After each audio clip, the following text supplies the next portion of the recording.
শুভ দুপুর। এখন হলো দুপুরবেলা। আমি এসেছিলাম একটু বাবার বাড়িতে, তো এসে দেখি মা বলছে এই চৈঝাল গাছগুলো বিক্রি করে দেবে। দেখেছো গাছটা এত সুন্দর, মানে কি বলছো, এখন মায়া লাগছে। যেই শুনেছি বিক্রি করে দেবে আমার প্রচণ্ড খারাপ লাগছিল। তো দেখো প্রচণ্ড গাছটা, মানে এত সুন্দর, কি বলবো।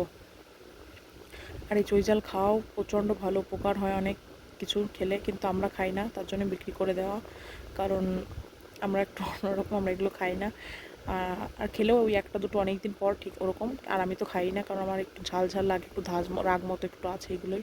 আর দেখেছো চারিদিক দিয়ে ডালপালা পুরো একদম কেমন আম গাছটাকে জড়িয়ে ধরেছে। তো এত সুন্দর গাছ দেখেই মায়া লাগছে বিক্রি করতে। আর ওই দেখো গাছের আগা অব্দি পাতা, ওই গাছের হলুদ হয়ে গেছে, দেখেছো? কারণ পাশে একটা পুকুর আছে, পুকুরের জল পুরো ভরে গেছিলো গাছের গোড়া অবধি, তার জন্য পাতাগুলো শুকিয়ে যাচ্ছে। আমরা বুঝতে পারিনি হট করে যে কেমন কী হয়েছে গাছটায়। পরে দেখলাম ওর জন্য এরকম পাতা, সব পাতা শুকিয়ে যাচ্ছে। তো কী করা যাবে, প্রচণ্ড মন খারাপ আমার। তো মন খারাপ করে কোনো লাভ নেই। আর এগুলো যেহেতু খাই না, তার জন্য বিক্রি করে দেবে। তো চলো, তোমরা কে কে খাও কমেন্ট করে জানিও। Tata, bye bye.